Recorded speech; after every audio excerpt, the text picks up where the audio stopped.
கிறிஸ்துவுக்குள் அன்பானவர்களே, உங்கள் யாவரையும் ஆண்டவராகிய இயேசு கிறிஸ்துவின் இனிய நாமத்திலே இந்த காலை ஆராதனை வழிபாட்டிலே வரவேற்கிறோம். தலைகளை தாழ்த்தி பிரார்த்தனை செய்வோம்.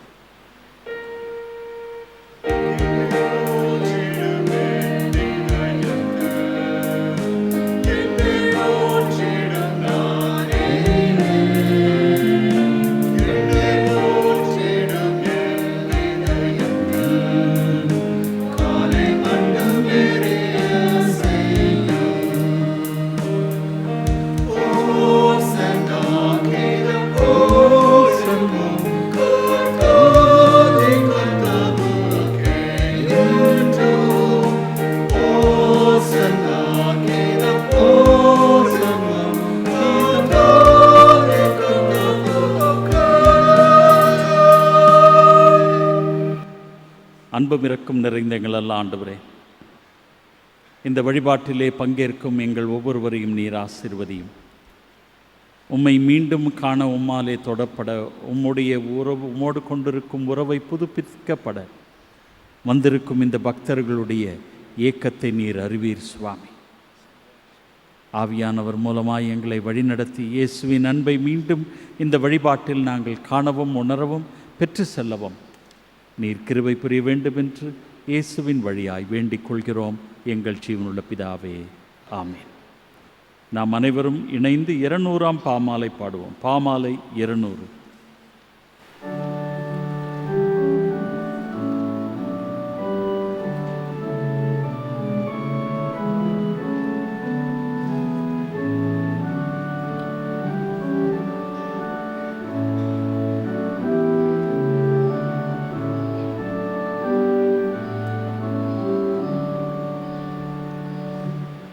Cartove para Judea.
கடவுளை தொழுவோம்.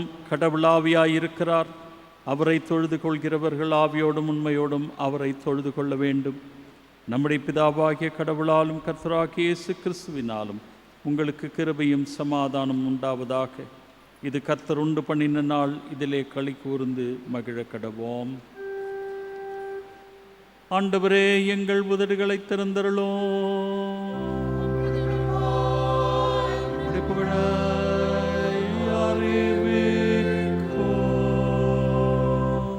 பிதாவுக்கும் குமாரனுக்கும் பரிசுத்தாவிக்கும் மகிமை உண்டாவதாக.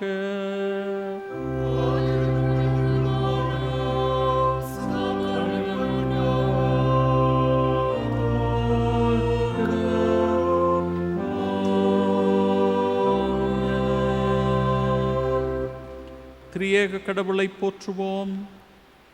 எங்கள் தந்தையாம் கடவுளே, மது வல்லமையாலும் ஞானத்தாலும் எல்லாவற்றையும் படைத்து மதுகுமாரனை எங்கள் இரட்சகராக தரும்படி உலகத்தில் அன்பு கூர்ந்தீரே, உம்மை போற்றுகிறோம். குமாரனாம் கடவுளே, பாவத்தை தவிர்த்து எல்லாவற்றிலும் எங்களைப் போல் மனிதனாகி எங்கள் பாவங்களுக்காக ஒப்பு கொடுக்கப்பட்டு எங்கள் நீதிக்காக உயிர் தெழும்பவரே, உம்மை போற்றுகிறோம். பரிசுத்தாவியனராகிய கடவுளே, எல்லா உண்மைக்குள்ளும் எங்களை வழிநடத்தி கடவுளின் அன்பை எங்கள் நெஞ்சில் பொழிகிறவரே, உம்மை போற்றுகிறோம். பிதா, குமாரன், பரிசுத்தாவி ஆகிய கடவுளே, உமக்கே எக்காலமும் எல்லா புகழும் மகிமையும் உண்டாவதாக.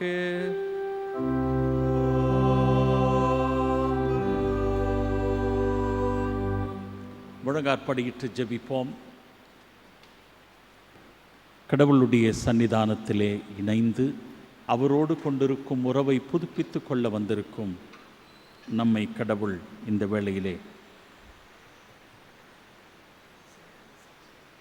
ஆசீர்வதிக்கிறார் என்று மட்டுமல்ல, ஆவியானவர் மூலமாய் நம்மை ஆராய்ந்து பார்க்க செய்கிறார். எனவே ஆவியாரனுடைய துணையோடு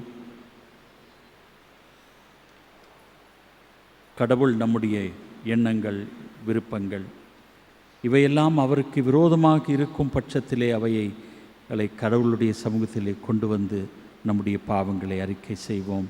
பாவங்களை அறிக்கை செய்கிறவன் வாழ்வடைவான் என்ற நம்பிக்கையோടെ கடவுளுடைய சமூகத்திலே வருவோம். நமது பலவீனங்களுக்காக பரிதபிக்க முடியாத பிரதான ஆசிரியர் நமக்கு இராமல் எல்லா விதத்திலும் நம்மை போல் சோதிக்கப்பட்டும் பாவமில்லாத பிரதான ஆசாரியார் நமக்கு இருக்கிறார் என்ற நம்பிக்கையோടെ நாம் முழங்காற்படியிட்டு பாவங்களை மனத்தாழ்மையாய் அறிக்கை செய்வோம். இரண்டாவது பாவரிக்கை ஜெபத்தை ஏறெடுப்போம். எங்கள் தந்தையாம் கடவுளே, நினைவினாலும் வார்த்தையினாலும் செய்கையினாலும் உமக்கு விரோதமாய் பாவம் செய்திருக்கிறோம். முழு மனதோடு நாங்கள் உம்மை நேசிக்கவில்லை. எங்களிடத்தில் நாங்கள் அன்பு கூறுவது போல அயலாரிடத்தில் நாங்கள் அன்பு கூறவில்லை. எங்கள் மேல் இரக்கமாயிருக்க உம்மை வேண்டிக் கொள்கிறோம். எங்கள் பாவழுக்கை நீக்கி எங்களை சுத்திகரியும். எங்கள் குற்றங்களை விட்டுவிட எங்களுக்கு உதவி புரியும். எங்கள் ஆண்டவர் இயேசு கிறிஸ்துவின் மூலமாய் வேண்டிக் கொள்கிறோம் பிதாவே, ஆமேன். சர்வ வல்லமை மிகுந்த இரக்கமுள்ள ஆண்டவர் மன்னிப்பையும் பாவ நிவர்த்தியும் நமக்கு கட்டளையிட்டருளி வாழ்க்கையை சீர்படுத்துவதற்கான காலத்தையும் தமது பரிசுத்தாவின் கிருபையும் தேற்றுதலையும் தந்தருள்வாராக.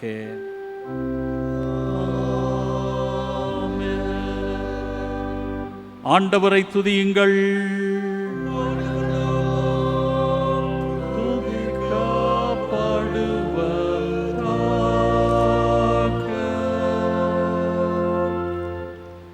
நூறாம் சங்கீதத்தை நாம் யாவரும் எழுந்து நின்று ஆலய பாடற் குழுனோடு இணைந்து பாடி கடவுளை போற்றுவோம்.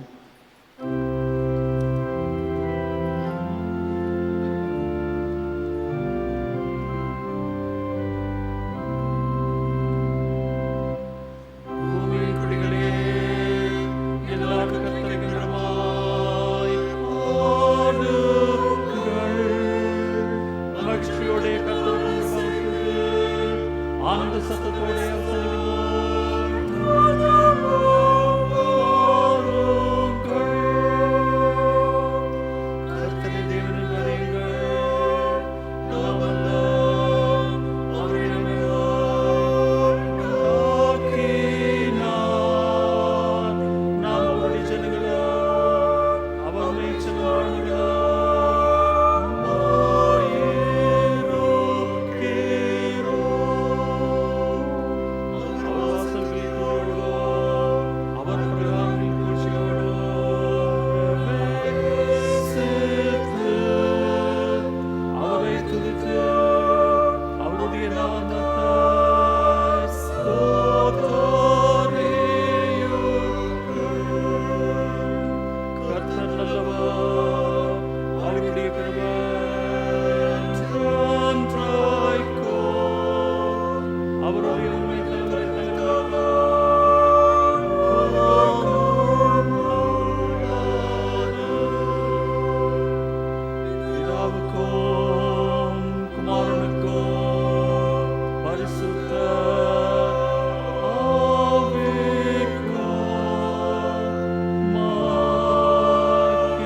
சபையார் அமரவும் திருமறை பாடங்களை நாம் வாசிக்க கேட்போம். முதலாவது பழைய பாடம், அதனைத் தொடர்ந்து நிருப பாடம், இறுதியாக சுவிசேஷ வேத பாடம் வாசிக்க கேட்போம்.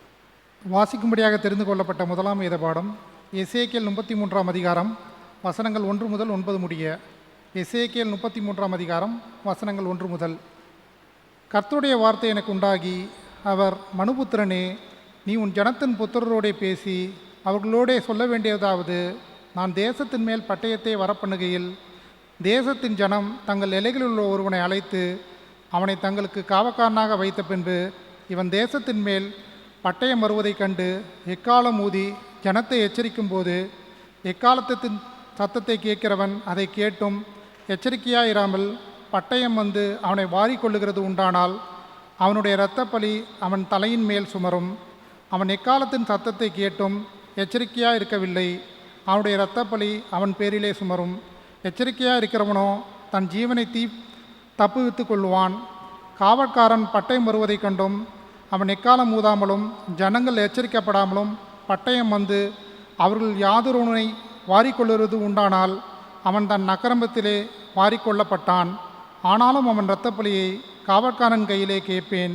மனுபுத்திரனே, நான் உன்னை இஸ்ரேல் வம்சத்தாருக்கு காவக்காரனாக வைத்தேன். ஆகையா நீ என் வாயினாலே வார்த்தையை கேட்டு என் நாமத்தினாலே அவர்களை எச்சரிப்பையாக. நான் துன்மாக்கனை நோக்கி, துன்மாக்கனே, நீ சாகவே சாவாய் என்று சொல்லுகையில் நீ துன்மாக்கனை தன் துன்மாக்கத்தில் இராதபடி எச்சரிக்கத்தக்கதாக அதை அவனுக்கு சொல்லாமற் போனால் அந்த துன்மாக்கன் தன் அக்கிரமத்திலே சாவான். ஆனாலும் அவன் இரத்தப்பழியை உன் கையிலே கேட்பேன். துன்மாக்கன் தன் வழியை விட்டு திரும்பும்படி நீ அவனை எச்சரித்தும் அவன் தன் வழியை விட்டு திரும்பாமற் போனால் அவன் தன் அக்கிரமத்திலே சாவான். நீயோ உன் ஆத்துமாவை தப்புவிப்பாய். வாசிக்கும்படியாக தெரிந்து கொள்ளப்பட்ட முதலாம் வேத பாடம் வாசித்தாயிற்று. தேவனே உமக்கு மகிமை உண்டாவதாக. இரண்டாம் பாடம் வாசிக்கும்படியாக தெரிந்து கொள்ளப்பட்ட இரண்டாம் பாடம் அப்போஸ்தலராகிய புனித பவுல் திமோத்தேயுவுக்கு எழுதிய முதலாம் நிருபம் 3ஆம் அதிகாரம் 1 முதல் 8ஆம் வசனம் வரை. 1 திமோத்தி 3ஆம் அதிகாரம் 1ஆம் வசனம் முதல் 8ஆம் வசனம் முடிய. கண்காணிப்பை விரும்புகிறவன் நல்ல வேலையை விரும்புகிறான், இது உண்மையான வார்த்தை. ஆகையால் கண்காணியானவன் குற்றஞ்சாட்டப்படாதவனும் ஒரே மனைவி உடைய புருஷனும் ஜாக்கிரதை உள்ளவனும் தெளிந்த புத்தியுள்ளவனும் யோக்கியதையுள்ளவனும் அந்நியரை உபசரிக்கிறவனும் போதக சமர்த்தனுமாய் இருக்க வேண்டும். அவன் மதுபானப்பிரியனும் அடிக்கிறவனும் இழிவான ஆதாயத்தை இச்சிக்கிறவனுமாயிராமல் பொறுமையுள்ளவனும் சண்டை பண்ணாதவனும் பண ஆசை இல்லாதவனுமாயிருந்து தன் சொந்த குடும்பத்தை நன்றாய் நடத்துகிறவனும் தம் பிள்ளைகளை சகல நல்லொழுக்கம் உள்ளவர்களாக கீழ்ப்படிய பண்ணுகிறவனுமாயிருக்க வேண்டும்.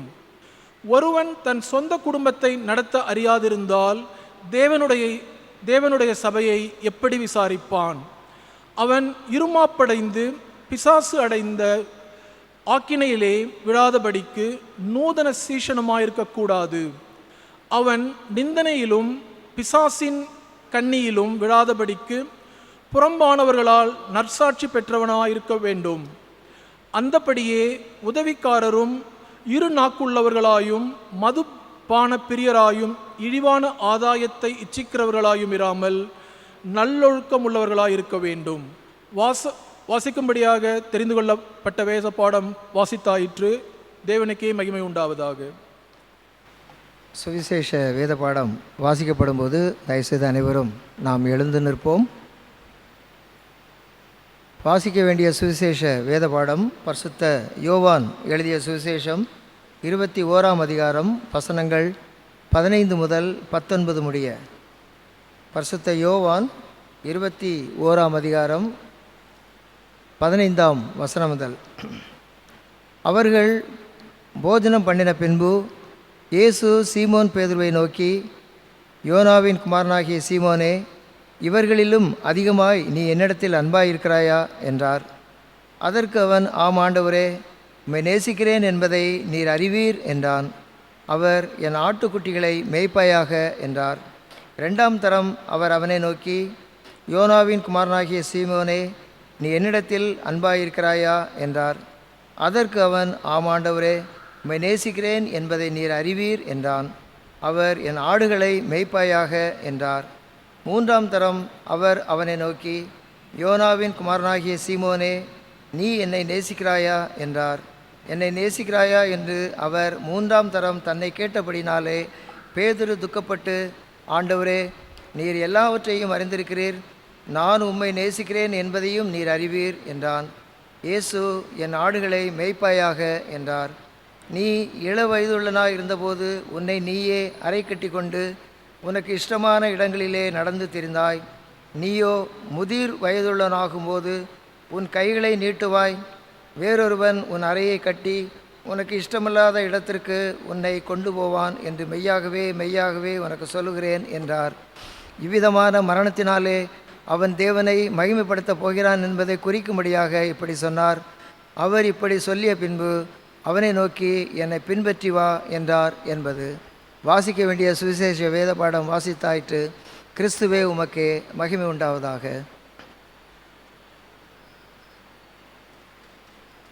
நாம் யாவரும் இணைந்து 224ஆம் கீர்த்தனை பாடுவோம். பொதுவாழ்வு பாடலிலே 364வது பாடல்.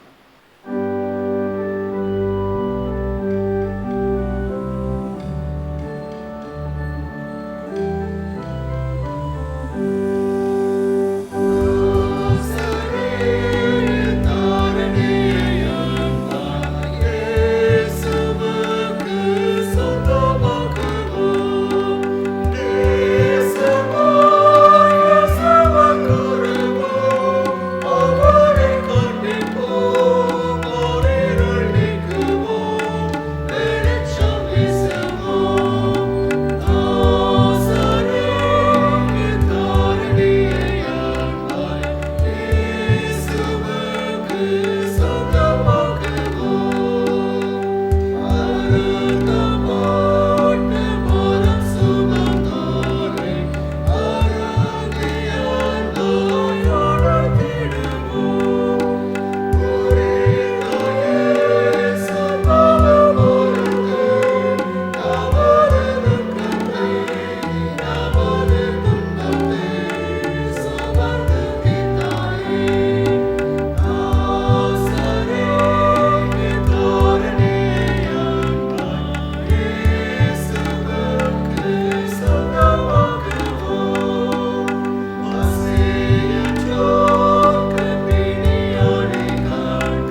அன்பும் இரக்கும் நிறைந்த எங்கள் அல்ல ஆண்டவரே, உம்முடைய வார்த்தையை தியானிக்கும் எங்களோடு இடைப்பட்டு அதனுடைய பொருளை நாங்கள் உணர்ந்துவதோடு மட்டுமல்லாமல் அதற்கேற்ப வாழ ஆவியானவருடைய துணையும் இயேசு கிறிஸ்துவனுடைய வழி நடத்துதலும் எங்களோடு இருக்க இயேசுவின் வழியாய் வேண்டிக் கொள்கிறோம் எங்கள் ஜீவனுள்ள பிதாவே, ஆமென்.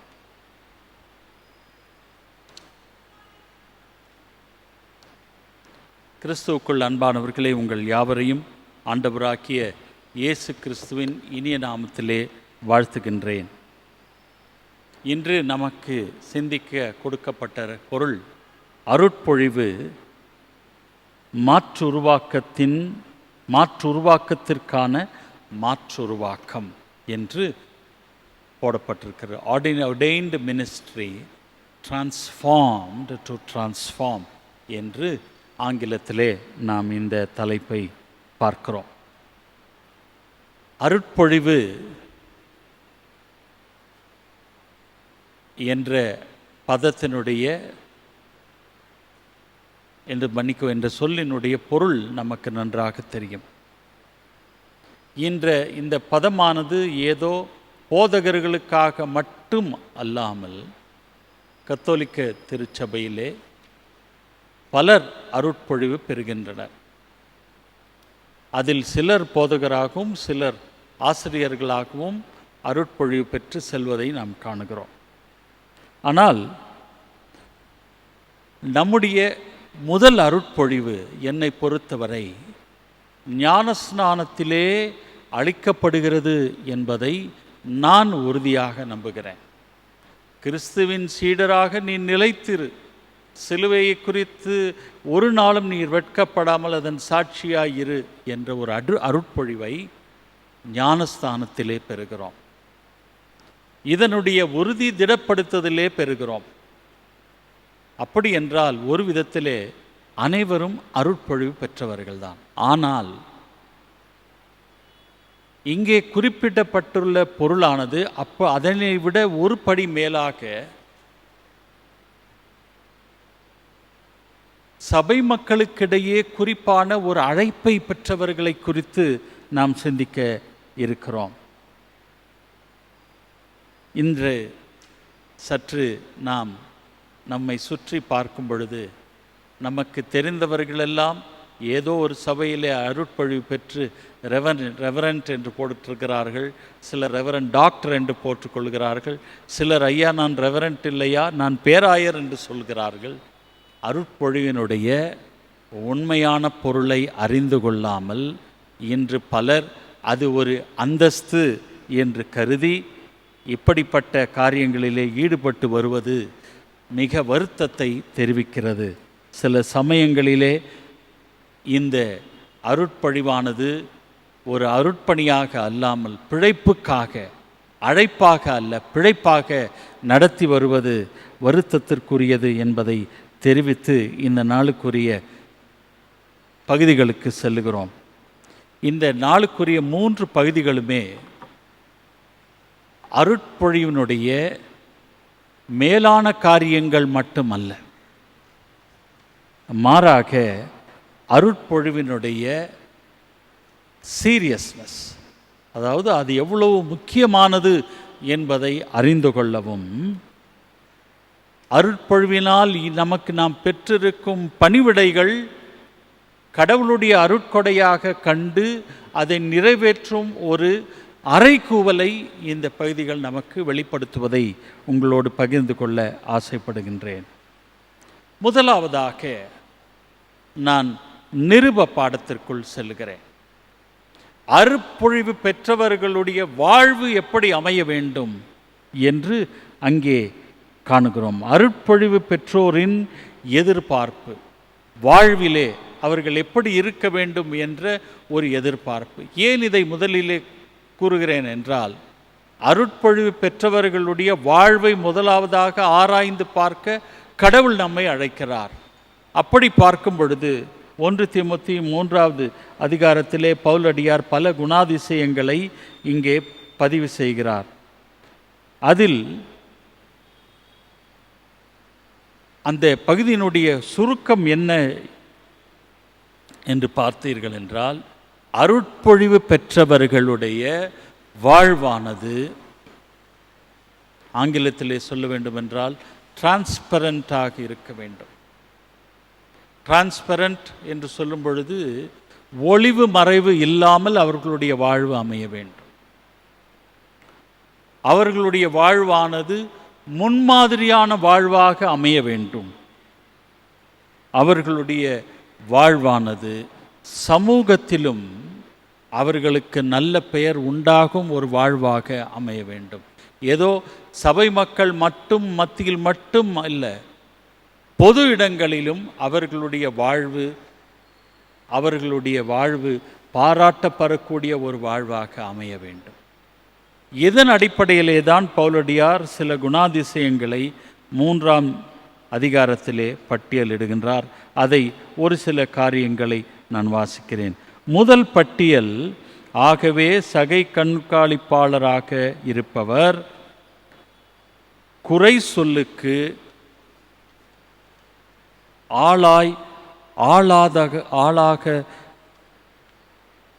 ஆளாகதவராய் இல்லாமல் ஒரு மனைவியை கொண்டவராயும் அறிவு, தெளிவு, கட்டுப்பாடு, விருந்தோம்பல், கற்பிக்கும் ஆற்றல் ஆகியவற்றை உடையவராகவும் இருக்க வேண்டும் என்று அவரிடத்திலே காணப்பட வேண்டிய குணாதிசயங்களை முதலாக பவுலடியார் பட்டியலிடுகின்றார். அவர்கள் எப்படி இருக்க வேண்டும்?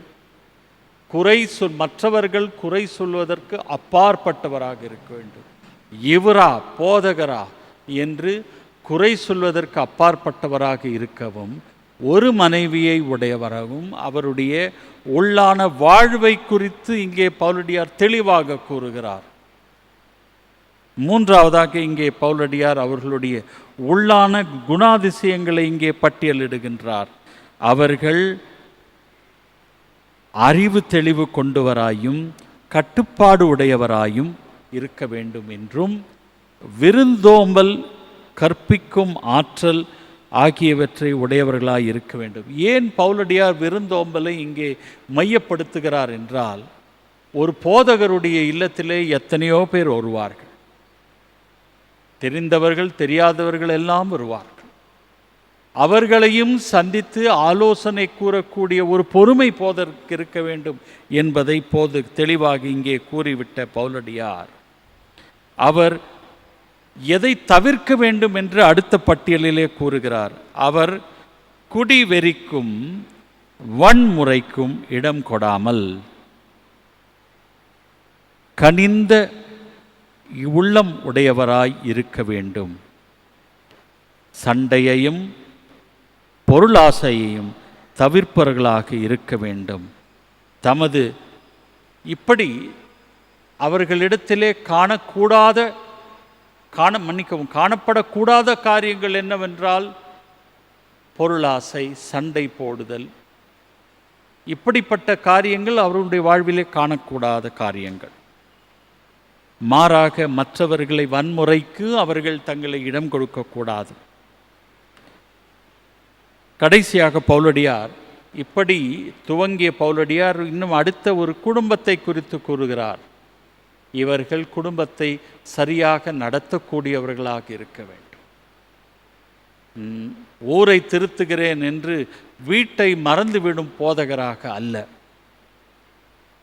ஊரை திருத்துவதற்காக வீட்டை மறக்கும் போதகர் பறித்து கூறவில்லை.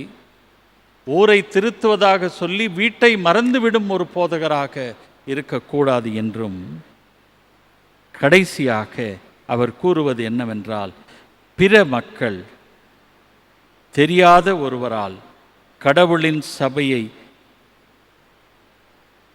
கண்காணிப்பதாக இருக்கக்கூடாது. அதாவது அவ்வாறு அவர்கள் பிள்ளைகளை ஆண்டவருடைய பகுதியிலே வழியிலே நடத்தும் ஒரு போதகராகவும், கடைசியாக சமுதாயத்திலே அவருக்கு நல்ல பேர் இருக்க வேண்டும். இல்லை என்றால் அவர் இழி சொல்லுக்கு ஆளாவார்கள் என்று 8ஆம் வசனத்திலே பவுலடியார் கூறுகிறார். அப்படி என்றால்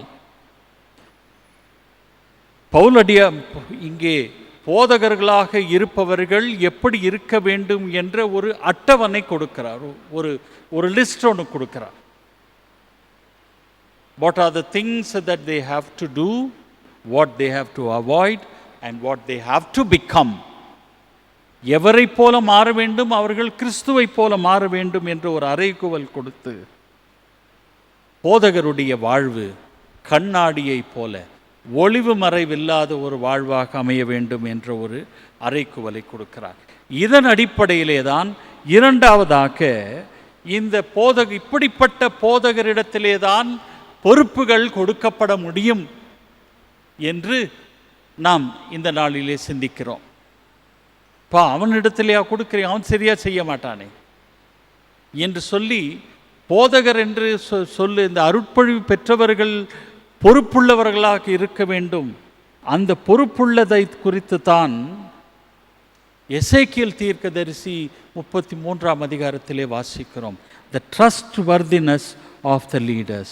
பொருட்பான்மை மிக்கவராக செயல்பட இப்படிப்பட்ட குணாதிசயங்கள் தேவை, அல்லது இப்படிப்பட்ட குணாதிசயங்களை கொண்டு அருட்பொழிவு பெற்றவர்கள் தான் பொறுப்புள்ளவர்களாக செயல்பட முடியும் என்று இங்கே எசேக்கியேல் தீர்க்கதரிசி 33ஆம் அதிகாரம் முதல் 9 வசனங்களை நாம் பார்க்கிறோம். இந்த பகுதியை பார்க்கும் பொழுது இந்த பகுதிக்கும் 3ஆம் அதிகாரம் 16ஆம் வசனத்தில் உள்ள பகுதிக்கும் ஒரு உறவு இருக்கிறது. எசேக்கியேலை முதலாவதாக அழைத்த கடவுள் அவரை ஒரு வாயிற்காவலனாகத்தான் கடவுள் அழைக்கிறார். I am appointing you as a watchman. கடவுள் தன்னுடைய அந்த சுருளை கொடுக்கிறார், அதை சாப்பிடுகிறார். அதனை தொடர்ந்து வரும் பகுதி மிக முக்கியமான பகுதி. உன்னை நான் இந்த இஸ்ரவேல் மக்களுக்கு வாயிற்காவலனாக உன்னை நான் நியமிக்கிறேன் என்று கூறின கடவுள் இங்கே 33ஆம் அதிகாரத்திலே மீண்டும் அந்த அழைப்பை உறுதி செய்வதை நாம் காணுகிறோம். His appointment is renewed by God. அப்படி என்றால் இந்த பொறுப்பானது மிக மிக முக்கியமான ஒரு பொறுப்பு என்று எசேக்கியேல் தீர்க்கதரிசியின் இடத்திலே கடவுள் தெளிவாக கூறுகிறார். ஒரு வாயிற்காவலன் ஏதோ சும்மா யாராவது ஒருத்தரை வாயிற்காவல்னா அப்பாயின்ட் பண்ண முடியாது. நம்பிக்கை உடையவர்கள் மட்டும்தான் வாயிற்காவலனாக நாம் நியமிப்போம். இந்த வாயிற்காவலனை யார் நியமிக்கிறார்? மக்கள் நியமிக்கவில்லை. 7ஆம் அதிகாரத்திலே வாசிக்கிறோம், கடவுள் எசேக்கியேலை 7ஆம் வசனம் 33:7 கடவுள் எசேக்கியேலை வாயிற்காவலனாக நியமிக்கிறார். அப்படி என்றால் இவர் நம்ம வாட்ச்மேனுங்க, நம்ம சொன்னால் கேட்பார் என்று சொன்ன ஒரு வாயிற்காவலன் அல்ல. மக்களால் நியமிக்கப்படும் ஒரு வாயிற்காவலன் அல்ல. கடவுளிடத்திலிருந்து அதிகாரத்தையும் பொறுப்பையும் பெற்ற ஒரு வாயிற்காவலன் என்று பார்க்கிறோம். அப்படி என்றால் இந்த போதக பணி ஒரு நல்ல ஒரு மனிதராக மட்டும் போதகர் இருந்தால் போதாது, மாறாக போதகர் ஒரு வாயிற்காவலனாக இருக்க வேண்டும் என்ற ஒரு அழுத்தத்தை இந்த பகுதி வலியுறுத்துவதை நாம் காணுகிறோம். இந்த வாயிற்காவலனுடைய பணி என்ன? இந்த வாயிற்காவலன் பொதுவாக அரசனுடைய நல்மதிப்பை பெற வேண்டும். He should be a dependable person. இல்லைன்னா அவனை வாயிற்காவலனாக அப்பாயின்ட் பண்ண முடியாது. அப்படி நம்பிக்கையான ஒருவர், அதனுடைய பொருள் எபிரேய டிக்ஷனரியிலலாம் பார்த்தீங்கன்னா ஏதோ வாசலில் நின்று பார்க்குறவர் கிடையாது. வாயிற்காவலன் என்ற ஒரு பொருள் டு என்கரேஜ் என்ற ஒரு பொருளும் இருக்கிறது. To listen, to encourage people. எனவே கடவுள் எசேக்கியேலை வாயிற்காவலனாக அங்கே அமைத்திருக்கிறார் என்று சொல்லும் பொழுது அவனுடைய முதல் பணி எதிரிகள் வருகிறார்களா இல்லையா என்று நாட்டினுடைய எல்லையிலே நிற்கும் அவன் எப்பொழுதுமே அவனுடைய பார்வை எங்கே இருக்கணும்? தூர பார்வையாக இருக்க வேண்டும். யார் வருகிறார்கள் என்று போகிறார்கள். அதே சமயத்திலே அவனுடைய பார்வை நாட்டுக்குள்ளே நடக்கும் காரியங்கள் என்ன என்பதை குறித்தும் அவன் கவனமாயிருக்க வேண்டும். It's a dual responsibility. not only to the one beyond the gate, but also inside the gate, to what is happening inside the gate, inside the walls of the city. எனவே போதகர் பணியிலே அருட்பொழிவு பெறுகிறவர்கள் சபை மக்களை தாக்கக்கூடிய காரியங்கள் என்ன, அபாயங்கள் என்ன என்பதை குறித்து சிந்திப்பதோடு பார்த்து கொள்வதோடு ஞானமாய் இருப்பதோடு மட்டுமல்லாமல் சபை மக்களை சபைக்குள்ளேயும் தாக்கக்கூடிய காரியங்களை குறித்து கவனமாய் இருக்கும்படியாக பொறுப்பு கொடுக்கப்படுகிறது. ஐக்ராட் என்ற ஒரு வால்டர் ஐக்ராட் என்ற ஒரு இறையலாளர் இந்த வாயிற்காவலனுடைய பணி ஏதோ அபாயம் வருகிறது என்று வெறும் குழல் ஊதும் பணி மட்டுமல்ல, எக்காலம் ஊதும் பணி மட்டுமல்ல, அதோடு அவனுடைய பணி முடிவடைவது அல்ல. அவர் சற்று ஆழமாக சென்று எசேக்கியேலினுடைய பணி, கடவுள் எசேக்கியேலை ஒரு வாயிற்காவலனாக நியமிக்கிறார் என்றால் எசேக்கியேல் எதிரிகளை குறித்தான எச்சரிக்கையை கொடுப்பதோடு மட்டுமல்லாமல் மக்களோடு இடைப்பட்டு ஆண்டவரை ஏற்றுக்கொண்டு ஆண்டவருடைய வழிவிலிருந்து வழுவி போனவர்களை மீண்டும் ஆண்டவருக்குள்ளாக வழிநடத்தும் பொறுப்பும், அதே சமயத்திலே பாவிகளாக ஆண்டவரை விரோதமாக பார்ப்பவர்களையும் அவன் அழைத்து வரும் ஒரு பணி. Both the one who has fallen away and those who are far away. இப்படிப்பட்ட இருவரையும் அவன் அழைத்து வரும் தனி ஊழியத்தையும் அவன் செய்யும் ஒரு கடமை அதிலே இருக்கிறது என்பதை அவர் தன்னுடைய புத்தகத்திலே தெளிவுபடுத்துகிறார்.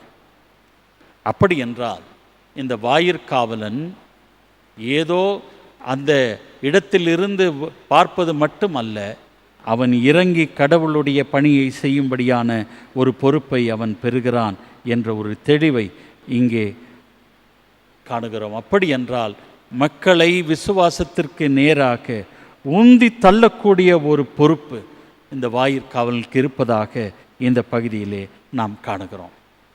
அது மட்டுமல்ல, இந்த பணியை செய்கிறவன் எவ்வளவு முக்கியத்துவம் வாய்ந்தது என்பதை கடவுள் தெளிவாக சொல்கிறார். ஒருவேளை மக்கள் அபாயம் வரும் சமயத்திலே நீ சரியாக அவர்களை மக்களை எச்சரிக்கையை செய்யாவிட்டால் அந்த பழி உனக்கு சாரும்.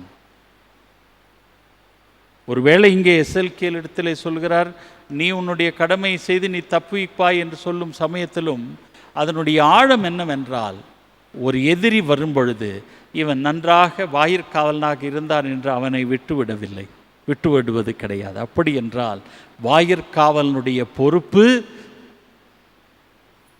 மிக மிக பாரங்கள் நிறைந்த ஒரு பொறுப்பு, பாடுகளையும் மரணத்தையும் சந்திக்கக்கூடிய ஒரு பொறுப்பு என்பதை இந்த பகுதியிலே நாம் காணுகிறோம். எனவே நேர்மையான ஒரு வாழ்வு மட்டுமல்ல, ஒரு போதகர் அல்லது அருட்பணி பெற்றவர்கள் திருச்சபையை அசைக்கும் காரியங்களை குறித்து ஞானமாய் திருச்சபையை எச்சரிப்பதோடு மட்டுமல்லாமல் திருச்சபை மக்களை கடவுளுக்கு நேராக வழி திருப்பும் ஒரு பொறுப்பும் அவரிடத்தில் இருக்கிறது என்பதை இந்த பகுதி தெளிவாக நமக்கு கூறுகிறது. எனவே கடவுளுடைய நம்பிக்கையான ஒரு போதகராக இருக்க கடவுள் நம்மை அழைக்கிறார். மூன்றாவதாக, இந்த பணியை நிறைவேற்றும் சமயங்களிலே தோல்விகள் ஏற்படுவது உண்டு, பின்னடைவுகள் ஏற்படுவது உண்டு.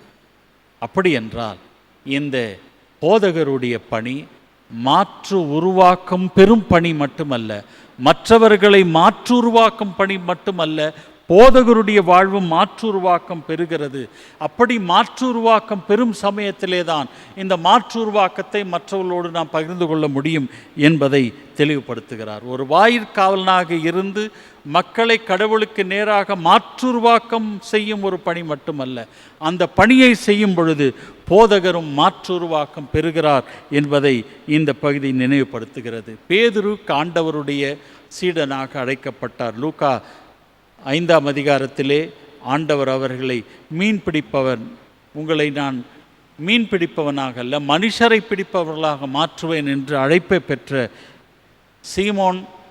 சீமோனை இயேசு கிறிஸ்து பேதுருவாக நியமிக்கிறார். ஆனால் இங்கே யோவான் எழுதின சுவிசேஷத்திலே அங்கே இயேசு கிறிஸ்து பேதுருவை சீமோனே என்று தான் அழைக்கிறார்.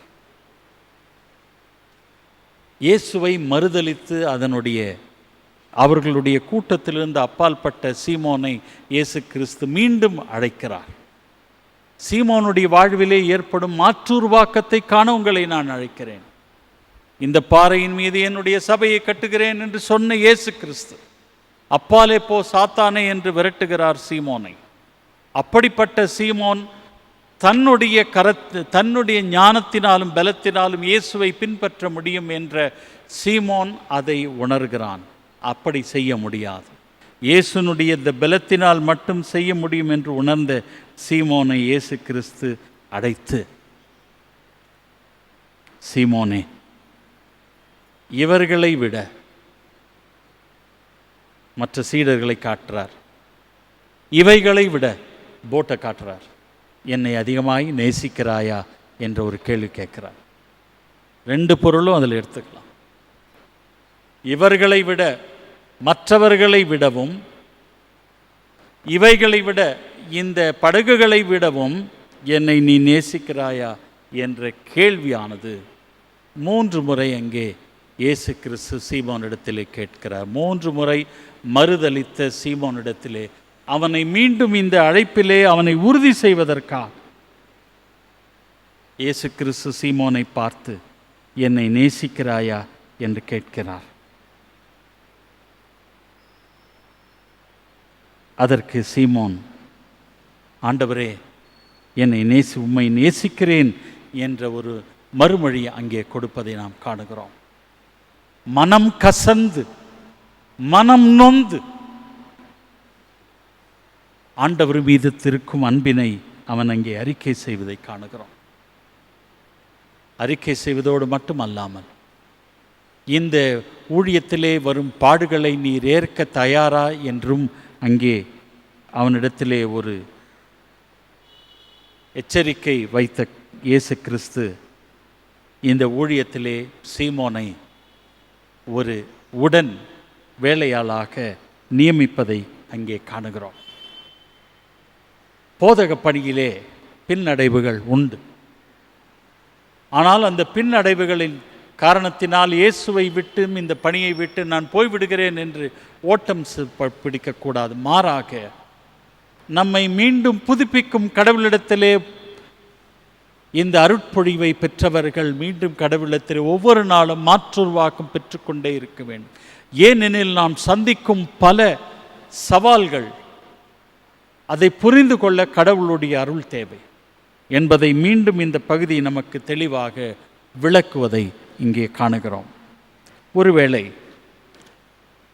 இந்த அருளுரையானது போதகர்களுக்கு ஐயா வழங்குகிறார் என்று கூறலாம். உண்மைதான். அருட்பொழிவு பெற்றவர்கள் தங்களுடைய பிரதிஜைகளை புதுப்பிக்க ஒரு வாய்ப்பை கடவுள் நமக்கு தருகிறார். உண்மைதான். சபையாராக நமக்கு என்ன இருக்கிறது என்று பார்க்கும் பொழுது, அருட்பொழிவு பெற்றவர்களுக்காக நீங்கள் அந்த அருட்பொழிவிலிருந்து அவர்கள் தவறக்கூடாது, அவர்கள் இன்னும் சிறப்பாய் ஊழியம் செய்ய வேண்டும் என்று உங்களில் எத்தனை பேர் ஜெபிக்கிறீர்கள்? சொல்லுங்கள்.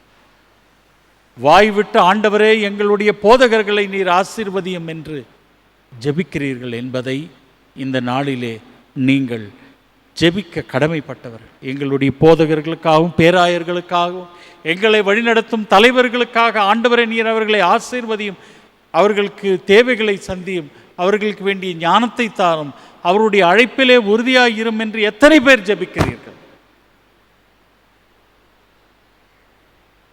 ஜெபிக்க திருச்சபை கடமைப்பட்டிருக்கிறது.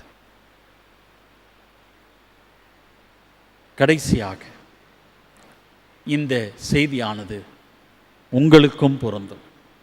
ஏனென்றால் எங்கே நீங்கள் இருக்கிறீர்களோ அங்கே நீங்கள் கடவுளுடைய கிருபையை பெற்று அருட்கொடையை பெற்று சாட்சிகளாய் வாழ கடவுள் உங்களை அழைத்திருக்கிறார். அப்படி என்றால் போதகருடைய வாழ்வு மட்டும் நேராய் இருந்தால் போதாது, சபை மக்களுடைய வாழ்வு நேராய் இருந்தால் தான் கடவுளுடைய ராஜ்யம் வளரும் என்பதை நீங்கள் உணர வேண்டும். நாங்கள் அருட்பொழிவு பெறவில்லை என்றாலும் ஆவியானவரால் அருட்பொழிவு பெற்றிருக்கிறீர்கள். ஆவியானவரால் நீங்கள் அருட்கொடை பெற்றிருக்கிறீர்கள். அந்த அருட்கொடைகளை வைத்து என்ன செய்கிறீர்கள் என்று ஆராய்ந்து பார்க்கும் ஒரு முக்கியமான ஒரு நேரம். ஒருவேளை அங்கி போட்டுக்கொண்டு இங்கே மேடையிலே நின்று பேசுவது உங்களுடைய அழைப்பில்லை என்றாலும் உங்களுடைய அழைப்பிலே நீங்கள் எவ்வளவு தூரம் உண்மையாக இருக்கிறீர்கள் என்று ஆராய்ந்து பார்க்கக்கூடிய ஒரு நாள். எனவே அப்படி நாம் ஆராய்ந்து பார்த்து, கடவுளே, நீர் எங்களுக்கு போதகர்களை தந்திருக்கிறீர், நன்றி செலுத்துகிறோம். எங்களை வழிநடத்த ஒரு பெரிய பொறுப்பு அவர்களிடத்தில் இருக்கிறது. எங்களை காக்கும் ஒரு பொறுப்பு அவர்களிடத்தில் இருக்கிறது. எங்களுக்கு வேண்டிய ஆகாரத்தை தரும் ஒரு பொறுப்பு அவர்களிடத்தில் இருக்கிறது. அவர்களுக்காக நாங்கள் ஜெபிக்கிறோம். அவர்கள் இன்னும் சிறப்பாய் ஊழியம் செய்ய அவர்களோடு நாங்கள் இணைந்து பணியாற்றுகிறோம் என்று ஜெபிக்கவும். ஆண்டவரே, நாங்கள் ஒவ்வொருவரும் உம்மால் அபிஷேகம் பெற்றவர்கள்தான். அந்த அழைப்பை நிறைவேற்ற ஆவியானவர் தொடர்ந்து எங்களுக்குள்ளே ஒரு புதிய உந்துதல் தரும்படி இறைவனிடத்திலே நாம் ஜெபிப்போமாக. தலைகளை தாழ்த்தி பிரார்த்தனை செய்வோம். அன்பும் இரக்கம் நிறைந்த எங்கள் நல்ல ஆண்டவரே, எங்களை வழிநடத்திய போதகர்களுக்காக நன்றி செலுத்துகிறோம். அவர்களோடு இணைந்து எங்களுடைய பொறுப்பை நிறைவேற்ற நீர் எங்களை வழிநடத்தும்படி நாங்கள் ஜெபிக்கிறோம். உம்முடைய ஊழியர்களாக உம்மோடு இணைந்து பணியாற்றவும். ஆண்டவரே, எங்களுக்கென்று தந்திருக்கும் அழைப்பிலே நாங்கள் இன்னும் உறுதியாக இருக்க, சிறப்பாய் பணிகளை நாங்கள் குடும்பமாக தனிநபர்களாக நிறைவேற்ற நீர் கிருபை புரிய வேண்டும் என்று இயேசு கிறிஸ்துவின் மூலமே வேண்டிக் கொள்கிறோம் எங்கள் ஜீவனுள்ள பிதாவே, ஆமென். நம்முடைய விசுவாசத்தை அப்போஸ்தல விசுவாச பிரமாணத்தின் வழியாய் அறிக்கை செய்வோம். வானத்தையும் பூமியையும் படைத்த தேவனை விசுவாசிக்கிறேன். அவருடைய ஒரே குமாரனாகிய நம்முடைய ஆண்டவர் இயேசு கிறிஸ்துவை விசுவாசிக்கிறேன். அவர் பரிசுத்த ஆவியினாலே கன்னிமரியாளத்தில் உற்பவிக்கும் பொந்தி பிலாத்துவில் காலத்தில் பாடுபட்டு சிலுவையில் அறையுண்டு மரித்து அடக்கம் பண்ணப்பட்டு பாதாளத்தில் இறங்கினார். 3ஆம் நாள் மரித்தோரிடத்திலிருந்து எழுந்தருளினார்.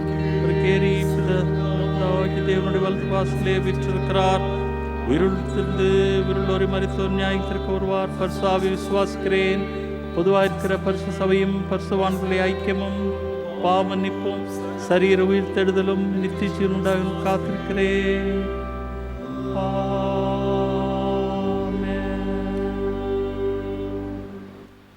அமரவும் அறிவிப்புகளை செயலர் அவர்கள் பகிர்ந்து கொள்வார்கள். பிரியமானவர்களே, ஆண்டவராகிய இயேசு கிறிஸ்து நாமத்தினால் உங்கள் அனைவருக்கும் அன்பின் வாழ்த்துக்கள். இந்த காலை ஆராதனையிலே கலந்து கொள்கிற உங்கள் அனைவரையும் வரவேற்கிறோம், வாழ்த்துகிறோம். அறிவிப்புகள். முதலாவது ஒரு இரங்கல் செய்தி.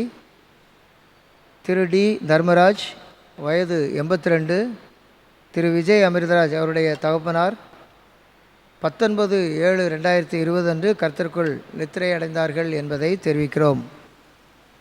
துயரத்தில் இருக்கிற குடும்பத்தினர் ஆறுதல் அடைய ஜெபிக்கும்படியாக உங்கள் அனைவரையும் கேட்டுக்கொள்கிறோம். நேற்றைய தினம் ஜூலை மாதம் 25ஆம் தேதி சனிக்கிழமை தூய அப்போஸ்தலர் யாக்கோபு அப்போஸ்தலருடைய திருநாள். தூய யாக்கோபு அப்போஸ்தலனுடைய பெயரிலே நம்முடைய திருச்சபையும் ஆலயமும் நிறுவப்பட்டிருக்கிறது. இந்த நாளை நாம் நினைவுகூரும் வண்ணமாக காலை 6 மணிக்கு ஒரு சிறப்பு ஆராதனை நேரலையிலே நடைபெற்றது. இதிலே நீங்கள் கலந்து கொண்டு ஆண்டவருடைய அருளையும் ஆசீர்வாதத்தையும் பெற்றிருப்பீர்கள் என்று நம்புகிறோம்.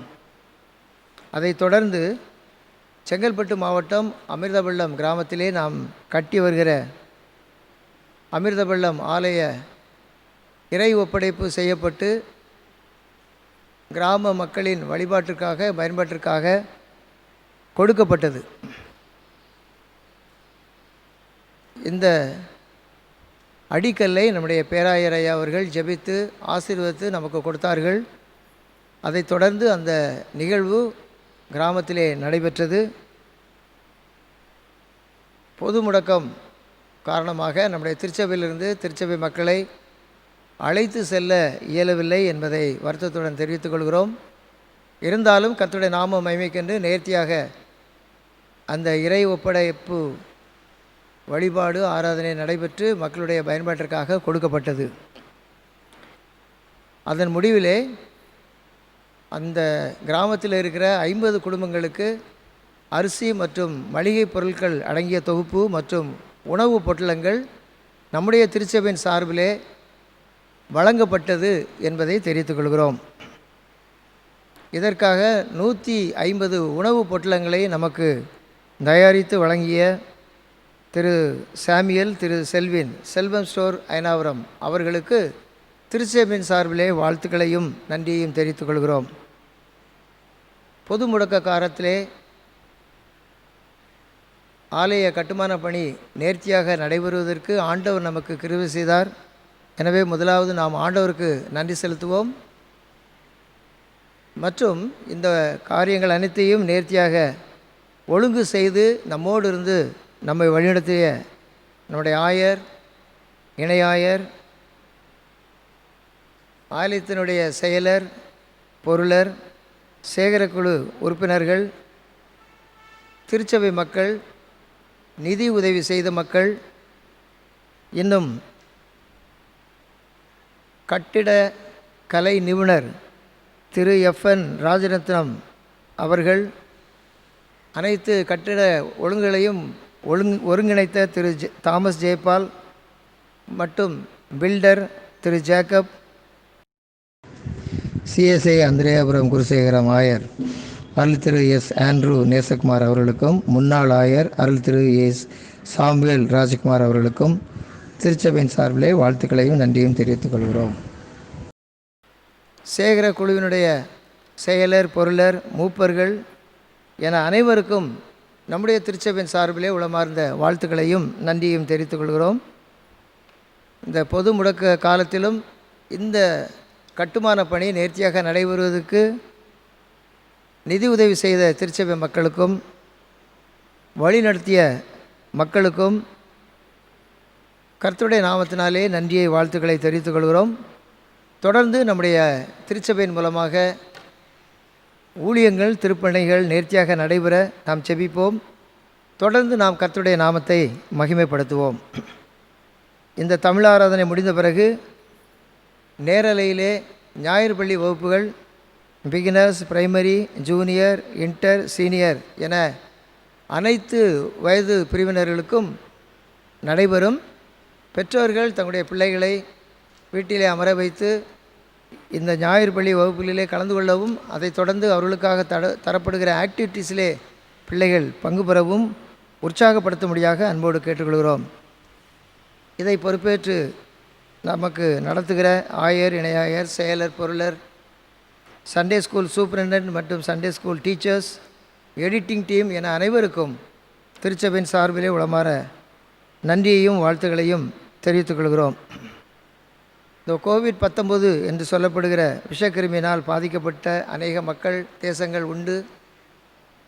விரைவாக கர்த்தர் நமக்கு ஒரு விடுதலையை தருவதற்கு நாம் கர்த்தரிடத்திலே மன்றாடுவோம். நம்முடைய திருச்சபைக்காக நாம் விசேஷமாக ஜெபிப்போம். 60 ஆண்டுகளை கடந்து ஊழிய பாதையிலே கர்த்தரை மகிமைப்படுத்தி வருகிற நம்முடைய திருச்சபை குடும்பங்களை நாம் நினைவு கூறுவோம்.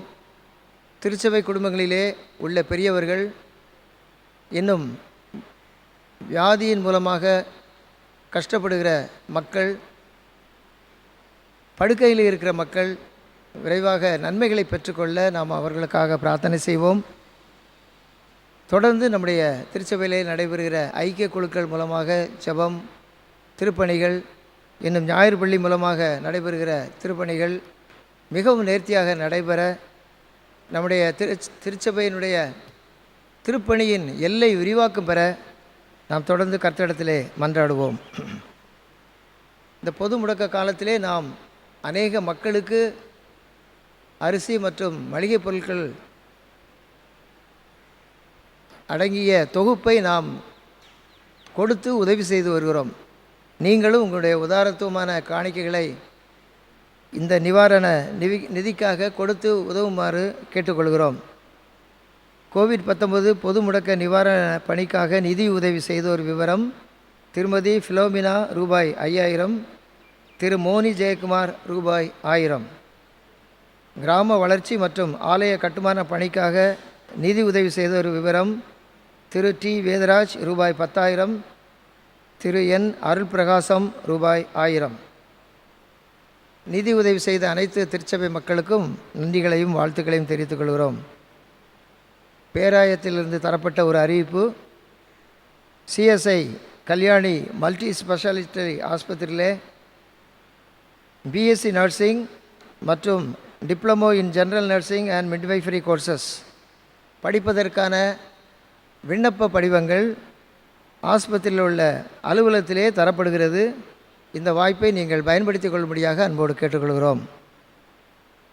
இந்த பொது முடக்க காலத்திலும் நம்முடைய திருச்சபையிலே நடைபெறுகிற ஆராதனைகள் நேரலை மூலமாக தடையில்லாமல் நடைபெறுவதற்கு ஆண்டவர் நமக்கு கிருபையும் இரக்கமும் பாராட்டியிருக்கிறார்.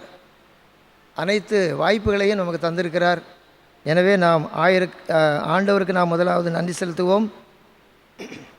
இவை அனைத்தையும் ஒருங்கிணைத்து நம்மோடு இணைந்து செயல்படுகிற நம்முடைய ஆயர், இணையாயர், ஆலயத்தினுடைய செயலர், பொருளர், ஆலய பாடகர் குழுவினர், சர்ச் ஆர்கனைஸ்ட் மற்றும் இந்த நிகழ்வை எடிட்டிங் செய்கிற நண்பர்கள், ரெக்கார்டிங் செய்கிற நண்பர்கள் என அனைவருக்கும், ஆலய பணியாளர்கள் என அனைவருக்கும் திருச்சபையின் சார்பிலே நன்றியையும் வாழ்த்துக்களையும் தெரிவித்துக் கொள்கிறோம். வருகிற வாரம் தங்களுடைய பிறந்தநாள் மற்றும் திருமண ஆண்டு நிறைவை நினைவு கூர்ந்து ஆண்டவருக்கு நன்றி செலுத்துகிற மக்களை வாழ்த்துகிறோம். வாழ்த்து பாடல் பாடிய பிறகு ஒரு சிறப்பு பிரார்த்தனையை நம்முடைய ஆயர் அவர்கள் ஏறெடுப்பார்கள்.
கிறிஸ்துவுக்குள் அன்பானவர்களே, உங்கள் யாவரையும் ஆண்டவராகிய இயேசு கிறிஸ்துவின் நாமத்திலே, குறிப்பாக இந்த அமிர்த பள்ளத்திலே ஆலயம் அமைக்கும்படியாக நீங்கள் கொடுத்த உதாரத்துவ காணிக்கைக்காக உங்களுக்கு நான் மீண்டும் நன்றி தெரிவித்துக் கொள்கிறேன். இந்த ஓராண்டு காலமாக எங்களோடு பணியாற்றிய செயலர், பொருளர் மற்றும் சேகரக்குழு அங்கத்தினர்கள், குருசேகரக்குழு கன்வீனர்கள், பல்வேறு திருப்பணிகளை மேற்கொண்டு ஆராதனையிலே எங்களுக்கு உதவியாக இருந்த திரு லூயிஸ் சுகுமார், திரு வேதராஜ் மற்றும் அருள் திரு ஆயர் ஜெயக்குமார் ஐயா அவர்களுக்கும் எங்களுடைய நன்றியை இந்த வேளையிலே தெரிவித்துக் கொள்கிறேன். இந்த புதிய தரிசனத்தோடு நாம் இந்த புதிய ஆண்டிற்குள் கடந்து வருவோம். ஒரு சிறிய அறிவிப்பு: சிஎம்சி லூதியானாவிலே எம்பிபிஎஸ் படிக்க விரும்பும் பிள்ளைகள் என்னை சந்திக்கும்படி கேட்டுக்கொள்கிறேன். அவர்கள் என்னிடத்திலிருந்து ஒரு கடிதம் வாங்கி, பேராயத்திலிருந்து ஒரு கடிதம் பெற்று, சினாடிலே அதனுடைய இந்த அப்ளிகேஷன் ஃபார்ம், ஸ்பான்சர்ஷிப் ஃபார்ம்ஸ் எல்லாம் இருக்கிறது. எனவே நீங்கள் விரும்புகிறவர்கள் என்னிடத்திலே வந்து கடிதம் பெற்று செல்லும்படி கேட்டுக்கொள்கிறேன். தலைகளை தாழ்த்தி பிரார்த்தனை செய்வோம். அன்பும் இரக்கம் நிறைந்த எங்களெல்லாம் ஆண்டவரே, இந்த நாளுக்காக நன்றி செலுத்துகிறோம். நாங்கள் சபையாக இணைந்து பல்வேறு காரியங்களுக்காக உம்மை துதிக்கிறோம், ஸ்தோத்தரிக்கிறோம். ஆண்டவரே, ஒரு புதிய ஆலயம் கட்டும்படியாக நீர் கிருபை புரிந்தீர். புதிய சபை உருவாக அது துணை புரியும் என்று நாங்கள் நம்பி உமக்கு நன்றி செலுத்துகிறோம். திருமண நாளையும் பிறந்த நாளையும் காணும் மக்களுக்காக நன்றி செலுத்துகிறோம். அது மட்டுமல்லாமல் இந்த புதிய ஆண்டிற்குள்ளாக உம்முடைய கிருபை தயவு அவர்களோடு இருக்க வேண்டும் என்று நாங்கள் வேண்டுகிறோம். இப்பொழுதும் சுவாமி, எங்களை வழிநடத்தும் பேராயருக்காகவும் இந்திய நாட்டை வழிநடத்தும் நாட்டின் தலைவர்களுக்காகவும் உமக்கு நன்றி செலுத்துகிறோம். தொடர்ந்து அவர்கள் சிறப்பாக எங்களை வழிநடத்த நீர் கிருபை புரிய வேண்டும் என்றும் நாங்கள் ஜெபிக்கிறோம். இந்த காலங்களிலே இந்த விஷக்கிருமியினால் பாதிக்கப்பட்ட குடும்பங்களுக்காகவும் உயிரிழந்தோர் குடும்பங்களுக்காகவும் உடைய சமூகத்திலே வருகிறோம். மறைமுகமாக வேலை இல்லாமல்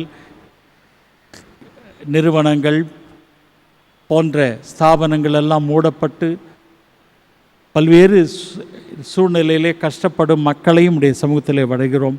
உம்முடைய ஆளுகையிலே இந்த விஷக்கிருமியை படைக்கிறோம். நீர் அதை அடித்து ஆண்டவரே, இந்திய நாட்டு மக்கள் மட்டுமல்ல ஆண்டவரே, உலகில் இருக்கும் மக்கள் ஒரு புதிய வாழ்வை காண, ஒரு புதிய ஒரு காலத்திற்குள்ளாக கடந்து வர நீர் கிருபை புரிய வேண்டும் என்று நாங்கள் தாழ்மையோடு ஜெபிக்கிறோம். இப்பொழுதும் உம்முடைய கிருபை தயவு எங்கள் ஒவ்வொருவரோடும் இருந்துமைக்காய் துதிக்கிறோம், ஸ்தோத்திரிக்கிறோம். எங்கள் ஒவ்வொருவரையும் தொடர்ந்து நாங்கள் எங்கே எங்களை அமர்த்தியிருக்கிறீர்களோ அங்கே அருட்பொழி பெற்றவர்களாக பணியாற்ற நீர் கிருபை புரிய வேண்டும் என்று இயேசு கிறிஸ்துவின் மூலமே வேண்டிக் கொள்கிறோம் எங்கள் ஜீவனுள்ள பிதாவே.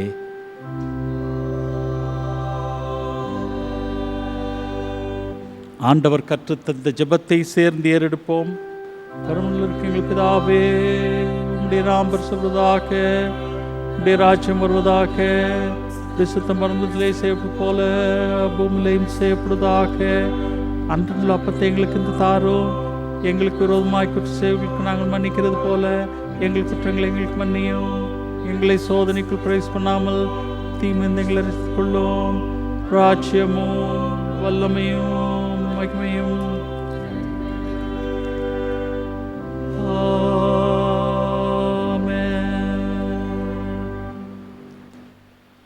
ஆண்டவர் உங்களை ஆசீர்வதித்து உங்களை காக்க கடவர். ஆண்டவர் தம்முடைய முகத்தை உங்கள் மேல் பிரகாசிக்க பண்ணி உங்கள் மேல் கிருபையாயிருக்க கடவர். ஆண்டவர் தம்முடைய முகத்தை உங்கள் மேல் பிரசன்னமாக்கி இப்பொழுதும் எப்பொழுதும் உங்களுக்கு சமாதானம் கட்டளையிட கடவர்.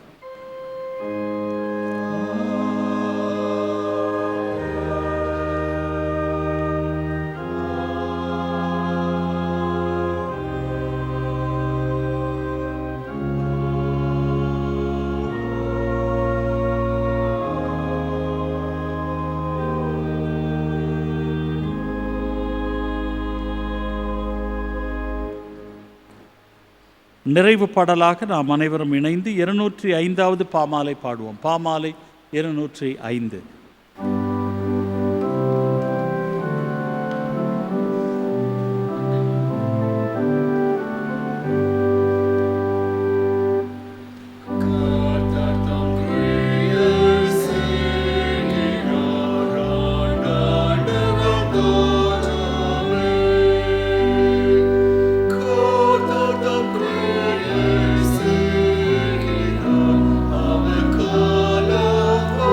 Oh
உங்களோடு இருப்பாராக. சமாதானத்தோடு கடந்து போவோம். கர்த்தர் நாமத்தினாலே ஆமென். Stay home, stay safe friends. God bless you.